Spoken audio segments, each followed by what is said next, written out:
Chris. Hello. How was your weekend? Oh, it was good.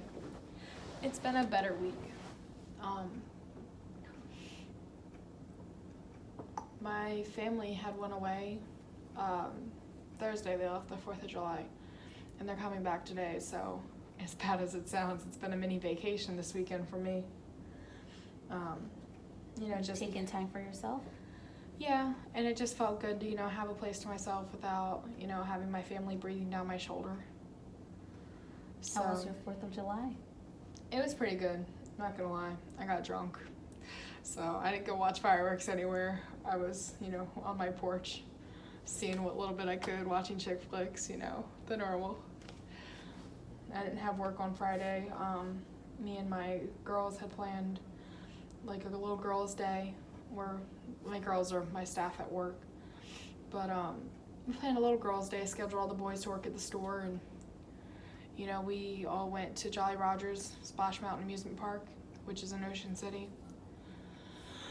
And then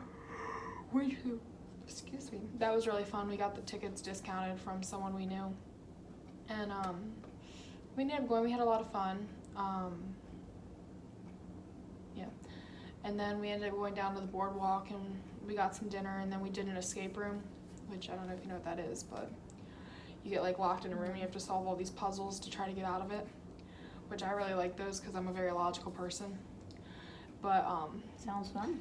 right, they are really fun. I enjoy them. But the girls that I went to the beach with, I'm not saying they're stupid. I'm just saying they can be really ditzy sometimes.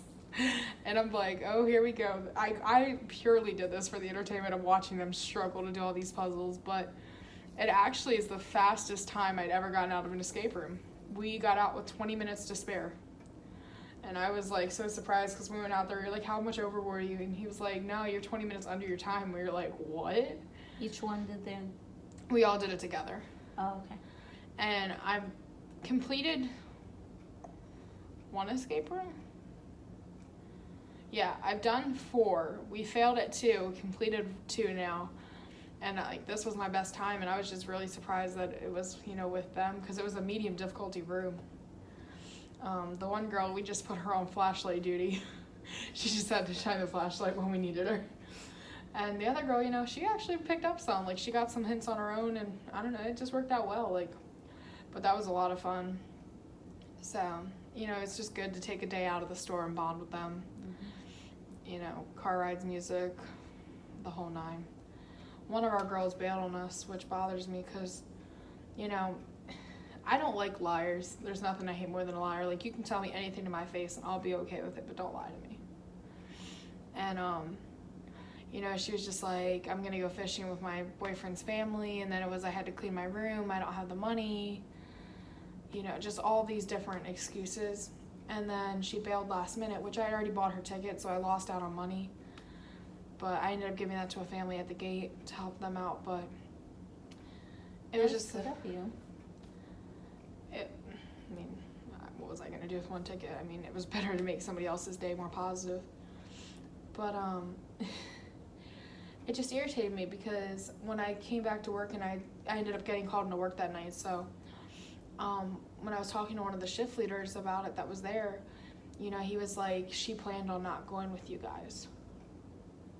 But we had planned it 3 weeks in advance. And she had said yes. She had said yes up until the hour before we left. And according to him, she had told him probably 6 days before we went that she wasn't going because she feels left out around us, the other 3 of us. And I was like, not to sound like a butthole, but she does it to herself. I don't know if that makes sense. Because we include her on everything we do. Mm-hmm. But because she's been stirring up drama recently, nobody's been talking to her as frequently as we used to, because she's taking what somebody says and she twists it around. Mm-hmm. And, none of us are trying to get in the middle of the drama, so we're just kind of staying to ourselves or trusting those that we know aren't doing it. Excuse me. And so she felt like she wasn't going to be included because I don't really ride water rides or roller coasters to that effect. And so I was like, you know, I'm not going to ride rides. She's like, well, they're going to ride together, so I'm going to be left out. And I was like, you guys can all alternate, like, be adults about this, like, you know. And that's what the other girls said, that they wouldn't have left her out. And I believe that, because they're not the excludatory type. But because she had this ideologic perception that she was going to be left out, she made the whole week about her being left out and didn't go. If that makes any sense. Mm-hmm. Last time you were here, you talked about problems that you were having at your work job. Is that getting better? I don't know. The one girl's sister did pass away. I don't know if we covered that last time. Sorry to hear. So she had to take off some time for the funeral, and, you know, but she's back. She's working with us, you know. She's doing okay. I mean, as well as anyone can do. You know, we fired the one guy. We hired a girl, but now she's talking today about getting another job just because she wants more money. But I'm like, you said you wanted part-time, though, so I'm confused, because I can give her more hours if that's what she wants. But she only wants part-time. So I believe, because of where the interview is at, that she's just doing it to work with her best friend, because he works there. That's personal opinion, but we'll see what happens. You know, it's just trying to get and maintain a good staff, and nobody wants to work. At all of my jobs, nobody can find anybody that wants to work. Mm-hmm.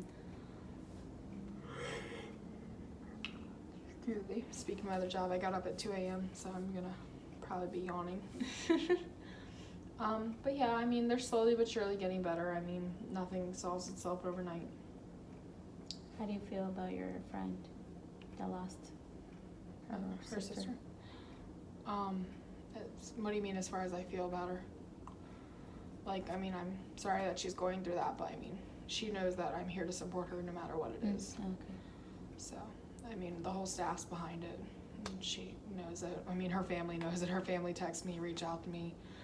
You know, I took her home in the middle of a shift before. I was just like, hey, like, you need to go be with your family. Like, covered half her shifts, and I, like, you know, was like, you know, I know you still need money, so I'm not going to wipe your hours, but, like, work what you can.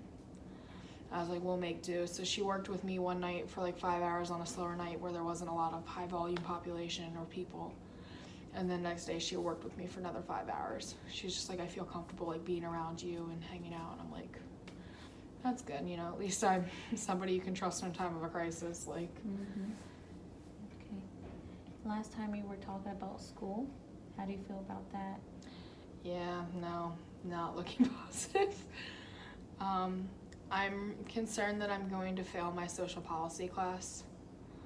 Why do you feel that? Mainly because I am in a group, and we didn't do so well on our first project as we could have. We only got a C. We submitted our other one today, and I'm hoping for higher regards than a C. My policy brief I only got a C on, and then on my midterm exam I got an F. So I know, based on, you know, basic mathematical, that that's not looking so hot. And I know I'm just going to really need to push the rest of my semester to make up for it. And it's just, with everything I do, it's hard to, like, put so much time and energy into one thing.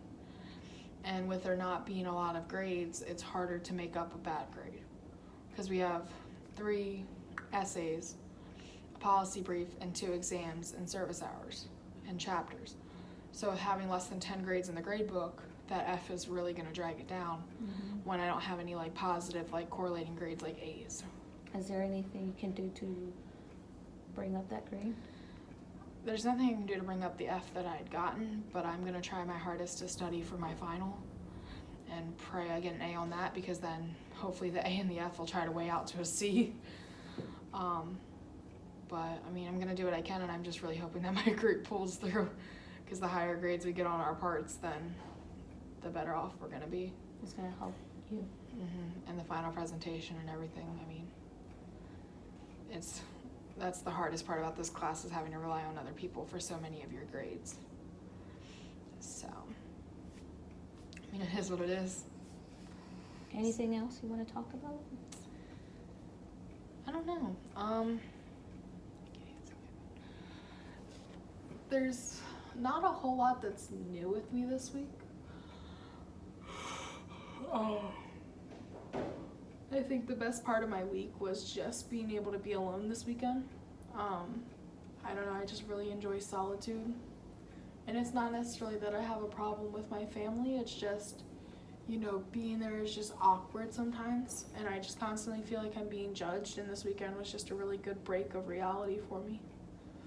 I was just able to, you know, do what I need to do or want to do when I wanted to do it. And, you know, I'm just someone that's always raised myself and always looked out for myself. So, you know, just being able to do that freely is very relaxing and de-stressful for me. At the first session, you were talking about moving out. What are your plans, your goals? What have you done? So currently, I had looked at moving in with one of my friends, but I truly believe it'll be a decision that I regret. Purely because we don't see eye to eye. He wants it to be more on a romantic or sexual level, where I would like it to be platonic or strictly roommate based. Friend. Yeah. And because we can't see eye to that, he's like not being difficult about it, but being difficult about it. Like, you know, he just keeps saying, like, if we move in, then, like, what he wants is always a possibility. And I'm like, you know, if I move somewhere, I'd want to, like, have the availability of, like, getting in a relationship and being able to bring that person over without there being a jealousy or, like, a dominance going on. And, like, I don't want to feel pressured, you know, to have to be involved with this guy to keep a roof over my head. And he won't see eye to eye with me about it. So it's just very difficult. And to me, that's not even a friend at that point. And, you know, he, like, got a girlfriend. He was like, you can move in, it'll be platonic, I'm with somebody. And then a week and a half later messaged me and was like, hey, at, like, midnight. And I was like, all right, so you just got off work, why are you messaging me hi? And I knew instantly that him and her broke up, because that's the only reason he'd be messaging me at midnight. So that is definitely not going to happen in my book, just because it's not secure for me. I like to always have control over a situation, and that's not something I can have control over. Do you think there's someone else that could help you, a friend, a coworker? Me and my one friend, we've been friends for 6 years now. And we've always talked about, you know, getting a place together, because, you know, we're just really good friends, but him and I are both temperamental towards each other sometimes, and we just get on each other's nerves.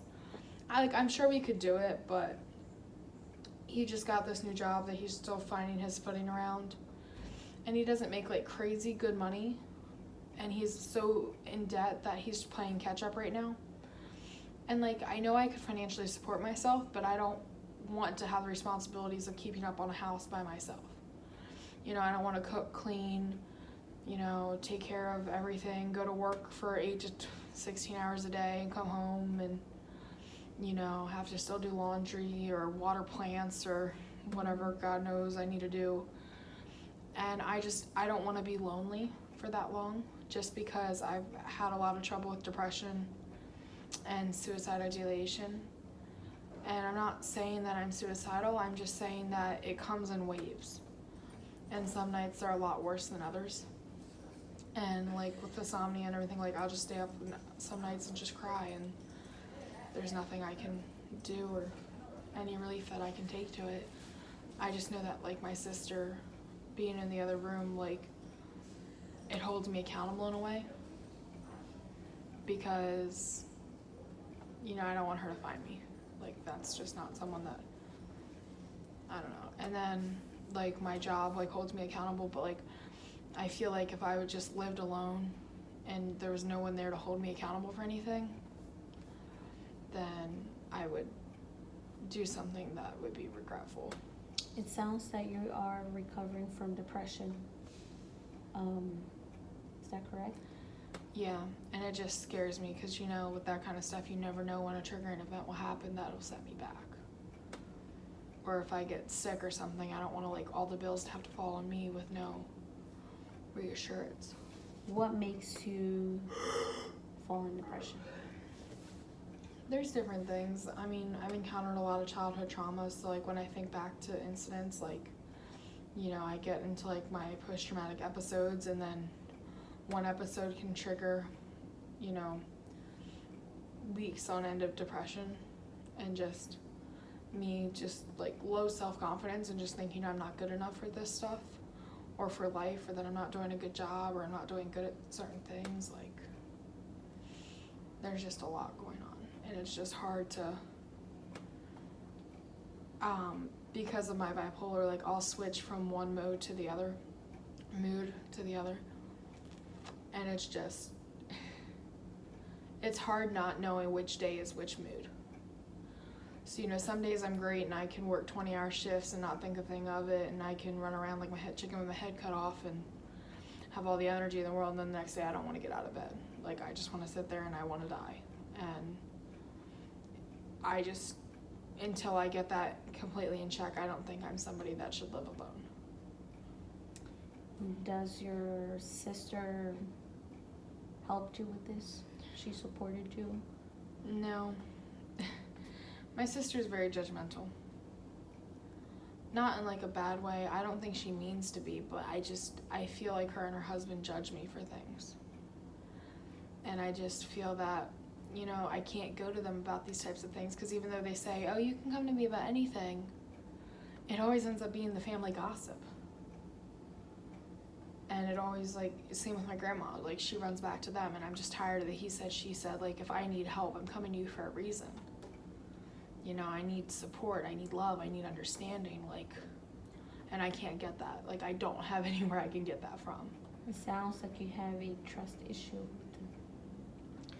Yeah, it's been that way my whole life. You know, my parents were never fond of them. So they filled my head with, I don't know if they're lies or not, but my sister's very exaggerating. So I don't know what's true and what's not, if that makes sense. It's just, it's hard. Like, it's hard to trust somebody that's not been there for your whole life. Like, you know, it's like somebody that's just never present just comes in one day and is like, hey, love me, trust me, and it's like, it's not that easy. At the first session, you talked about someone you trusted. Can you go and talk to her? You said it was a teacher. Do you remember? Oh, my teacher, Miss Hall. I mean, if I really needed her, I know that she would listen and she would talk. But, like, she just got married. She just started a new job. You know, she's moving in with her husband. Like, she has so much going on in her life that I don't want to bother her with, you know, a student that graduated 2 years ago that's having problems. Like, I know that she wouldn't mind, but I also don't want to burden her. Is there any other things you could do to keep off your mind? I work all the time, and then I'm just so tired and so stressed and so exhausted. And, you know, I don't eat right, I don't sleep right, and, like... Do you have any type of hobbies? I've never really picked up any. Like, I'm a person that doesn't do well with commitment. I get bored with things very easily. So, you know, I don't try to keep a job longer than a year without relocating because I get bored, or, you know, I don't do the same routine, or I don't draw the same pictures, I don't, you know, knit the same things I used to. Like, I just get bored. So hobbies never stick with me. Like, I don't know. And, like, then I just fill myself up with working because, you know, there's always a new challenge every day with that. But you basically just get too tired to keep doing it.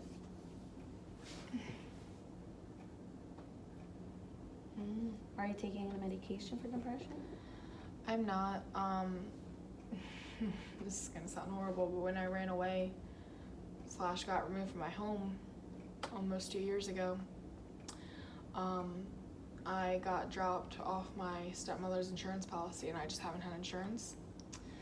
So I can't see a doctor anymore to prescribe me the medicine that I need, and I can't qualify for insurance because of income. So unless I pay $500 a month, I can't get insurance. And I'll be damned if I'm paying $500 a month plus co-pays plus prescription fees and all this. Like, that's a week's worth of money. Like, I'm not, it's more than my car payment. Like, I'm not gonna pay that just to get healthier. Like, because when I get on my meds, I go off of them. I've never been someone to stick to a regimen because I just get zombified by the meds. And I'm like, I don't need them. They're not helping me. They're not working. Like, so why am I gonna pay all this money to go through with a treatment that I know I won't do? You know? Tell me a little bit about when you ran away. I guess it is running away. It is, but it isn't. So, did I explain anything about the situation with my stepmother? Yes, at the first session? Oh, I did. Okay. So, you know, her and I were like best friends or whatever, and then, you know, this, in November of 2017, she sent this guy into my work to try to trick me into dating him or messing around with him or whatever the case may have been. So she gave him my number, and she just had him like try to talk to me, and it was just, I wasn't comfortable because he was so much older. And like, not that I have a problem with age, but the fact that my mom was willingly setting me up with someone that was that much older than me was creepy to me, if that makes sense. Mm-hmm. And you know, like, the more I investigated it and the more, like, not really investigated, but like the more I looked into it and like the sketchier I got about it, you know, I found out that it was one of my mom's mistresses. That's not the right word, but you know, someone she was having an affair on my father with. There was multiple guys, and this one had been going on for 3 or 4 years now. And she had some wild fantasy that I would be alone and this guy would come and rape me and she would join in. And when I read that, I said, what in the hell? Like, there was no words that could describe what I was feeling, and I didn't feel safe, and I felt betrayed and angry, and, you know, the only person I trusted just did me so dirty. Like, she gave this man my work schedule, and when I'd be home alone, when she would leave me alone. You know, just so much, and I didn't know how to react. There wasn't an appropriate response that I could have given. So I packed up 2 trash bags worth of my stuff, my pillow, my blanket, and I got in my car. I didn't know really where I was going. I just know I wasn't staying there. And then I was like, you know, obviously I was shocked, so I didn't know what to do. And I was like, my grandmother, obviously, I'm going to my grandma, but I didn't want my parents to find me. So I went to my grandma's house, and I called her when I was leaving my driveway because I was supposed to take her to a doctor's appointment the next morning. So I was already going to be heading down there at 8, so I was like, Mom, I'm coming over now. Like, I might be moving in with you. I'll explain everything when I get there. I'm sorry. I love you. And she could tell I was crying. I was upset, and she didn't want me driving, and I was like, I'm not stopping. And so I just called my 2 best friends repeatedly because I didn't want to scare my grandmother. And, you know, eventually one of them picked up, and I just, like, started crying, and, like, it was just so bad. And, like, you know, I just kept telling her, like, I didn't want to be alive anymore. Like, it was just the breaking point for me. Like, it was just the end of my world. And, you know, there was nothing she could do. She was in Felton. She was like, you can come up here if you need to. And I'm like, no, I'm already in pursuit to my grandmother's. And I got there and I explained everything to my grandmother, and she just was astonished. Like, anybody that knew me and my stepmom knew that we were thicker than thieves. Like, it was a bond like no other. And she told my sister, because my sister wanted to know what was going on, and she was like, she hasn't told me much yet because it was hard for me to talk about it first. And she was like, all I know is it has to do with Linda. And my sister's response was, well, if it has to do with something with Linda and her running away, you know it's serious. Because, you know, you don't go from one extreme to the other like that.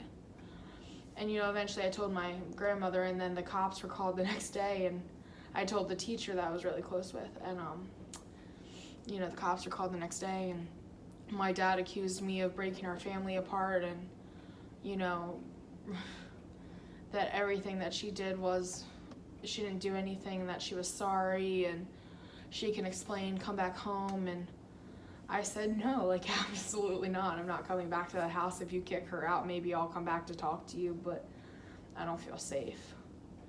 And ultimately, I asked him to come meet me and, like, talk to me about what happened. I was like, it's black and white, go check her phone. He checked her phone, saw the messages. He saw what I saw. And, you know, he didn't do anything. He told me I wasn't worth taking off work for. And because he was training somebody and he couldn't not work that day. And, you know, that just was a punch in the face that, you know, his daughter, who just ran away from him because of a situation that has been proven to be true, wasn't worth his time.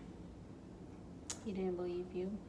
Nope. Even though he picked up her phone and he read these messages, like, he knew I wasn't, like, crapping him, but he didn't care. He just kept telling me I was ruining everything.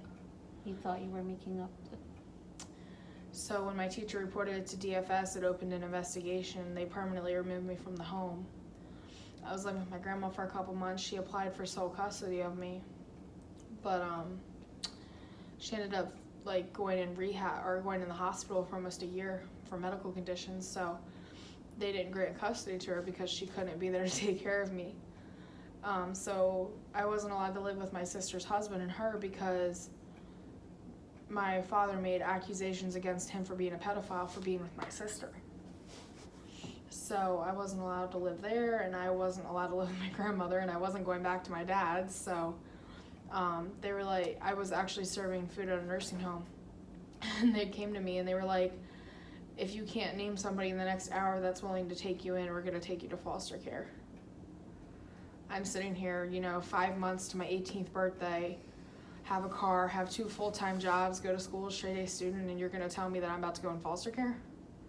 Like, I can take care of myself. Like, and, you know, I called my mother's girlfriend, like my biological mom, her girlfriend. She was a social services worker that drove a bus. So I knew she would, like, pass all state boards and licensing that she would need to take me in. And she, of course, she told me, you know, when my mom passed, if there was anything I ever needed, to just call. So, you know, I don't know how you just drop an 18-year-old child or 17-year-old child on somebody within an hour and be like, hey, let me come live with you. Like, it's a lot to ask of anybody. Mm-hmm. But yeah, so she took me in, but she doesn't have any children of her own. And, you know, given this opportunity, she went full mother mode. And not to sound like the spoiled, privileged kid off of any movie, but she wasn't my mother. She will never be my mother, either mom that I ever had. You know, I've raised myself since I was 12 and 13. Like, I took care of myself. I looked out for myself. I was always responsible for myself. And you're not going to come in at 17 years old and be like, you have a curfew. You have to be home by 8:30. You can't hang out with your friends. You need to quit this job because I don't want you working in Maryland. Like, she was telling me to break up with my boyfriend because I was looking for love in the wrong places and I shouldn't be with a guy right now. And I'm like, because of all the trauma that I incurred, and, like, not to sound rude, but, like, with everything that just happened to me, you know, my job, my school, and my boyfriend were the only things that were stable in my life at that point. And I'm like, why would you take the 3 things I have going for me away from me? And so we just didn't see eye to eye, and my grandmother was on death row at that point.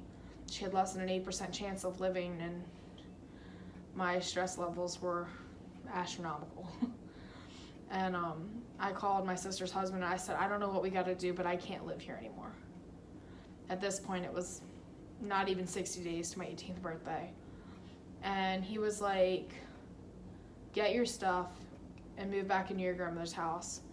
We're gonna fight the courts to say that you're living with me. And eventually, like, by the time that it would have had to go through the court system, I would have been 18. So we just got him temporary custody. Because as the investigation furthered, they were seeing that these messages were true, that she was a pedophile, and our ultimate defense was, how can you say you're protecting me if you're trying to get me to come live with a pedophile? How are you gonna say that I can't go live with my sister when she's the only immediate family that I had? So they were like, yeah, that's cool, you can, stay there. But I was living at my grandmother's alone for 8 months. By that time I had aged out. And it was just like really hard to, lose everything and everyone, because this event happened 6 months after my biological mom had passed. So I lost my mom, and then, my stepmother betrayed me, and then my dad was like, all right, bye. So I lost every parent figure, and, me and my sister weren't close up until this happened. My grandmother ended up going to the hospital and almost died, so at this point in my life, I had lost or almost lost everybody that was ever important to me. Yeah. So getting close to people is not my forte. So, but what can you do? So yeah, that's the story of me running away. So I technically ran away, but then DFS technically removed me from my home, so I didn't look like a runaway. It looks like, so you have trust issues, and this whole situation still comes back to you. Yeah. I also think it's giving me a lot of self-confidence issues and control issues. How do you feel about your self-esteem? I have none. I hate myself on a daily basis. I just can't help but think how worthless and useless I am. And I do all these things to make myself feel important, but at the end of the day, I can't believe it. And I can't believe that I do a good job. Even, my boss tells me that, my coworkers tell me that. The grades reflect that I'm trying, but at the end of the day, I still can't believe that I'm doing good. You are trying. Let's summarize what we talked about today. We talked about your weekend. It was wonderful.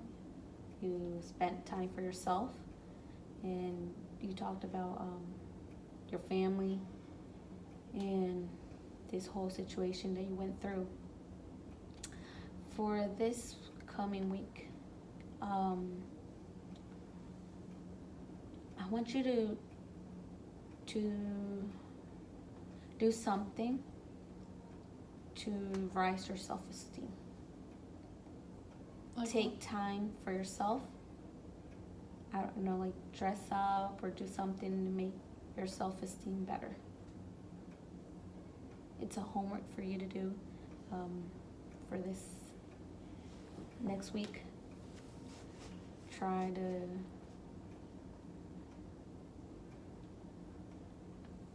do something for yourself. Think about something that could help you. I get that. I think it takes more than just, hey, you look cute, or you look pretty, or, because it's, I hear that stuff. People try to encourage me to make me feel better. I never believe it. I can't make myself believe that I am worthful. Because my whole life, my biological mom, my father, my sister, everyone has always told me that I've never been good enough. So 18 years later, 19 years later, I can't bring myself to believe that it's true. No matter how much anyone tells me it is, because I can't prove it to myself. Let's do this steps by steps, and we'll talk about it next session, and see where you at your steps, goals. We're gonna set goals. Think about it during this week, what you can improve about yourself. And then next session we'll talk about it and see what you think. Alrighty. I understand. I'll see you next week.